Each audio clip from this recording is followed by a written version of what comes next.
जय भीम नमो बुद्धाय। दोस्तों मैं अभी लाल किले पे आया हुआ था और अपने कैमरे में कुछ प्रॉब्लम आ गई थी, इस वजह से यहाँ पर आया था। कोई बात नहीं, काम तो नहीं हो पाया, लेकिन मुझे मिल गए करण जाटव भाई। जय भीम भाइयों। जय भीम मेरे भाई। करण जाटव भाई, इनके बारे में बता दूं, अगर आप लाल किले पे आएंगे ना कभी भी, तो ये भाई यहाँ पर बेल्ट बेचने का काम करते हैं। लेकिन भाई साहब चीते हैं, शेर है, दहाड़ते हैं ना तो अच्छे सामने वाले की पैंट गीली हो जाती है भाई। ये जब सरकार के ऊपर जब सवाल करते हैं तो इनके सवाल भी ऐसे जायज़ होते हैं कि भाई अच्छा आदमी जो है ना, मनुवादी, सोचने लग जाता है कि भाई ये कहाँ से आ गया, इसको भगाओ। क्योंकि मनुवादियों पे भाई कभी जवाब नहीं होते देने के लिए, है ना। वो उल्टी हवा में बातें करते हैं, हम लोग तथ्यों में बात करते हैं। बिल्कुल, देखो भाइयों, पता है क्या, हम हैं अम्बेडकर बाबा साहब के वंशज और हमारा फर्ज है अपनी यूनिटी, अपनी कम्युनिटी के लिए लड़ना, हक अधिकारों को दिलाना, जो बाबा साहब ने हमेशा से करते रहे मिशन के लिए। तो हम बाबा साहब का मिशन है जो अधूरा, हम उसको करेंगे मिलकर पूरा। और वो पूरा कब होगा? जब हम ऑल कम्युनिटी, ऑल बहुजन पीपल्स एकत्रित होकर एक संगठन, एक जगह, एक प्लेटफॉर्म पर काम करेंगे, जब ही वो बाबा साहब का मिशन पूरा हो पाएगा। और उसके लिए हमें नीली क्रांति लाना पड़ेगी, हमें सबको एकत्र होकर काम करना पड़ेगा बहुजन समाज के लिए। क्योंकि आज हमारे देश में जो रिसेंटली गवर्नमेंट सरकारें हैं वो हमारे बहुजन समाज पर बहुत अत्याचार कर रही है, नौकरियां खत्म कर दी, रोजगार है नहीं है, इम्प्रूवमेंट कुछ नहीं आ रहा। तो उसके लिए हमें अपने सत्ता से लड़ाई लड़नी पड़ेगी। तो वो सत्ता से लड़ाई कब लड़ाई आएगी? जब हम साथ होंगे, संगठित रहेंगे। क्योंकि बाबा साहब ने कहा शिक्षित बनो, संघर्ष करो, संगठित रहो। काशीराम जी ने भी नारा था, टैगलाइन नहीं है। हाँ, काशीराम जी का भी नारा था कि बिखरा हुआ समाज कभी शासक नहीं बन सकता।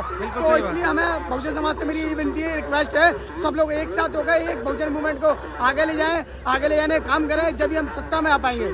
तो जय भीम। करण भाई, एक चीज और है यार, जिससे मैं बहुत ज्यादा, मतलब मुझे बहुत ज्यादा खलती है हमारे समाज के अंदर यार। जितना भी बहुजन समाज है ना, उसमें मतलब ज्यादा से ज्यादा बच्चे जो है शिक्षा की तरफ भागते नहीं है। आपको क्या लगता है शिक्षा की तरफ यार भागते नहीं है? उसको क्या कहना चाहोगे? मैं अपने बहुजन समाज के माता बहनों से एक रिक्वेस्ट करना चाहूँगा कि आप अपने बच्चों को ना मंदिर मस्जिदों की पूजा पाठ करो, अच्छी बात है, कोई बात नहीं है, उससे दिक्कत नहीं। लेकिन उसके साथ साथ आप अपने बच्चों को शिक्षा के ऊपर ज़्यादा फोकस डालने के लिए कहो, क्योंकि शिक्षा वो शेरनी के दूध है, जो जितना पिएगा वो ढालेगा। जाहिर सी बात है। तो शिक्षा से हम अपने अधिकार को मजबूत ले सकते हैं, सत्ता से लड़ाई कर सकते हैं। क्योंकि एक कोर्ट ऐसी जगह होती है जहाँ लड़ने के लिए पहले पढ़ना पड़ता है। तो इसलिए मैं कह रहा हूँ अपने बहुजन समाज की माता बहनों से अपने बच्चों को ज़्यादा से ज़्यादा अच्छी एजुकेशन की देने की कोशिश करें। आप आधी रोटी कम खा लेना, लेकिन बच्चों को जरूर पढ़ाना, तो शिक्षा पर ज़्यादा फोकस करें। अच्छा किशन भाई, अब आपने एक बात छेड़ी है तो उसके ऊपर मैं भी थोड़ा सा फोकस करूँ कि जैसे अभी हम लोग दिल्ली में रहते हैं और धार्मिक लोग आजकल हैं। देखो, मैं भी, मेरे जो माता पिता हैं वो धार्मिक हैं किसी तरीके से। जैसे जैसे अब धीरे धीरे शिक्षित हो रहे हैं, हम लोगों को नॉलेज आ रही है, वो अनपढ़ थे उन दौरान, कोई नहीं है। अब लेकिन बदलाव आ रहा है। तो ऐसा नहीं है, हमें किसी को बुरा भी नहीं बोलना, लेकिन अपने समाज को उठाना किसी तरीके से।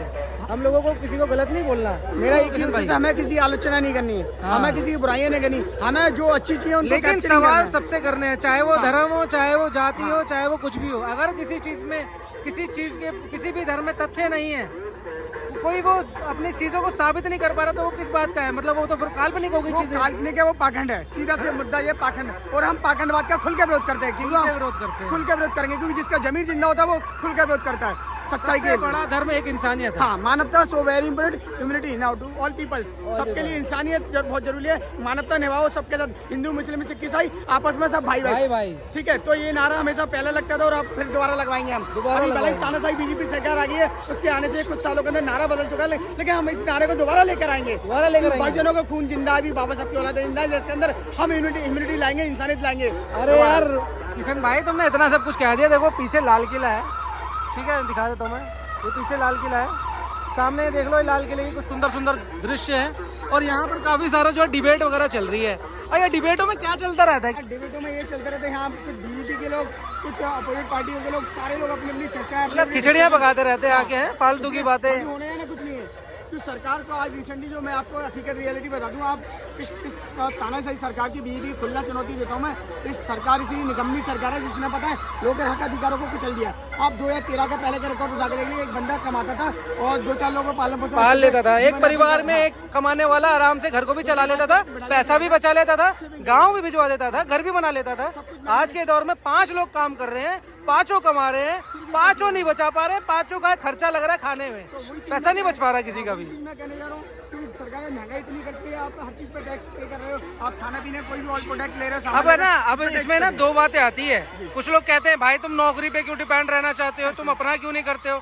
तो भाई साहब ने ना, करण भाई ने अपना काम करा था, बेल्ट का काम करा था एमपी के अंदर।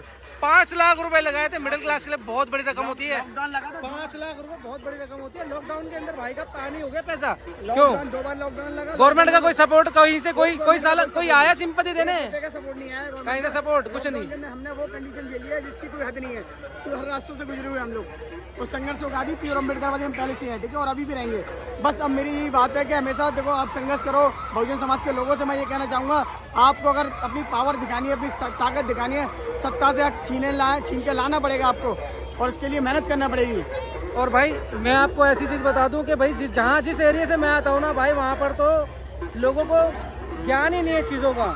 लेकिन हम लोग देख रहे हैं ना चीज़ें, तो हम लोग बदलाव कर रहे हैं, हम लोग कोशिश कर रहे हैं। तो हमें सपोर्ट करो, फॉलो करो, बहुत ज़रूरत है। आप लोगों को फॉलो करोगे तो हम भी भाई कुछ ना कुछ कर पाएंगे समाज में। कुछ अच्छा ही करना चाहते हैं भाई, ये भीड़ की तरह ना उल्टे सीधे काम नहीं करना चाहते हम लोग। एक बात और मैं कहना चाहूँगा आखिरी, कि हमारे देखो बड़े भाई चंद्रशेखर आजादी एडवोकेट, आज उन्होंने संघर्ष कहाँ से स्टार्ट किया, और आज हमारी ताकत बनकर वो पार्लियामेंट के अंदर धाड़ रहे हैं बराबर। तो हम जिस चाहते हैं अपने सारे हमें एक चंद्रशेखर आजाद नहीं, हमें हजारों चाहिए। हमें, जब मैं कह रहा हूँ हमारे 10 चंद्रशेखर आजाद जैसे बड़े भाई पहुंच गए ना संसद के अंदर, तो निकम्मे सांसदों की हवा निकाल देंगे। आज एक बात और कहना चाहूंगा मैं अपने बहुजन समाज के लोगों, उन लोगों को बता दूं, हमारे 131 सीटें रिजर्व हैं वो, लेकिन निकम्मे सांसद में उन लोगों को बोलना चाहूंगा, वो बोलती बंद करके गूंगे की सरकार की गुलामी करने में लगे पड़े हैं। तो मैं अपने बहुजन लोगों से ही कहना चाहूँगा, आप इन सबको इग्नोर मार के और अपनी ताकतें बनाइए। बड़े भाई चंद्रशेखर आजाद जी, बहन कुमारी मायावती जी को वोट करें, बराबर वोट करें। अच्छा, एक चीज़ और है, चंद्रशेखर भाई जैसे पार्लियामेंट में आए, चंद्रशेखर भाई ने एक चीज़ और सिखा दी सबको, जय भीम बोलना। पहले कोई बात नहीं करता था बाबा साहब के बारे में। मैं कह रहा हूँ, एक इकलौते 100 पर भारी है चंद्रशेखर बड़े भाई, और ऐसे अगर सांसद 10 पहुँच गए तो वो 500 पर भारी पड़ेगा। एक गाना याद आता है ऐसे में कि भीम का बच्चा दिल का सच्चा, बात ही न्यारी है, एक एक ये जय भीम वाला 100 पे भारी है। तो भैया एक एक भीम वाला 100 पे भारी है। और 14 अप्रैल आ रही है, उसके बारे में कुछ बता दो। 14 अप्रैल के लिए सभी क्रांतिकारी बहुजन मूवमेंट के फॉलो करने वाले भाइयों, मेरे आप लोगों से रिक्वेस्ट है, एकत्रित हो जाओ, एकजुट हो जाओ, यूनाइटेड ऑल पीपल्स। सभी एकत्रित होकर बढ़िया से धूमधाम से ऐसी जयंती बनाना है कि सरकारें नहीं, पूरे दुनिया हिल जाए, पूरा वर्ल्ड देखेगा। और वर्ल्ड की सबसे बड़ी जयंती आज भी है बाबा साहब की, गूगल पर सर्च मार के लोग देख सकते हैं। वर्ल्ड की सबसे बड़ी जयंती बाबा साहब की बनती है, याद रखें। लेकिन तो मेरा यही आपसे, बाबा साहब के जयंती बनाने से दिल्ली में रहने वालों के लिए कुछ बोलना चाहोगे? कहाँ जा सकते हैं, बता दो जरा एक बार। दिल्ली में रहने वाले भाइयों से में से सभी स्पेशल है, दिल्ली नहीं पूरे हिंदुस्तान के लिए है, पूरे इंडिया के लिए, पूरे भारत के लिए है कहने को, तो कि भैया सारे के सारे पार्लियामेंट आओ।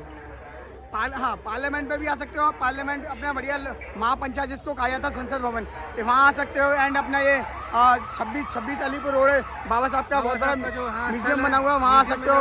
एंड आप करोल बाग का, झंडे वालन पर करोल बाग का अम्बेडकर भवन बना रानी झांसी रोड पर भाइयों, तो वहाँ भी आप आ सकते हो। कितना अच्छा लगता है, बहुत अच्छा लगता है आपको। मैं तो गया था, इतना सुकून मिलेगा बहुत ज्यादा आकर, बहुत बढ़िया होता है। और जो जुलूस निकलता है, झांकियाँ निकलती है, मजा आ जाएगा। शिक्षित बच्चे आते हैं भाई, समाज में बहुत शिक्षित, आप लोगों ने सोचा नहीं होगा, इतने लोग आते हैं वहाँ पे, मज़ा आ जाएगा। तो एंड में कुछ कहेंगे भाई साहब? एंड में भाई सभी क्रांतिकारी मेरे भाइयों से जय भीम, जय भीम, नमो बुद्धाय।